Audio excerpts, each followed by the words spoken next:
Everyone good morning. দেখো আমরা Sunday চলে এসেছি। আজকে আমাদের 3rd অ্যানিভার্সারি। চলো আমার দাদাভাই সকালবেলায় পুজো পুজো করে দোকানে চলে গেছে। আর কি রান্না হয় জানি না, বাজারটাকে কিছু এনে দেবেন। চলো কি হতে থাকে দেখাচ্ছি তোমাদের। চলো দেখো গোপসোনাকে এখানে স্নান টান করিয়ে খেতে দিয়ে দিয়েছে। আর বাদ বাকি ঠাকুরদেরকেও পুজো দিয়ে দিয়েছে সকালবেলায়। দুপুরবেলা কলার মানে একটা মিষ্টি দিয়ে দিয়েছে তোমার দাদাভাই। এই যে হাঁড়ি খোলার সেন্টটা যে খোলে সেই জানে সেন্টটা কত সুন্দর হয়। চলো দেখো কালারটা কি পুরো দোকানের মতন এসছে, অবশ্যই কমেন্ট করে জানিও। আর যারা যারা এটা খেতে ভালোবাসো অবশ্যই আমাদেরই চলে এসো।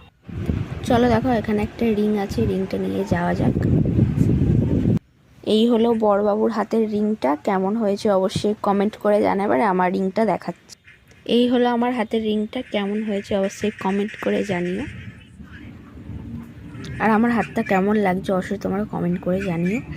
আর দেখো আমি হাতে একটা জিনিস করেছি, ঘুরছে ঘুরছে, হ্যাঁ বরবাবুর নাম লিখেছি। যারা যারা আমার বরের নাম জানো না তারা তারা জেনে গেলে। আর যদি ভিডিওটা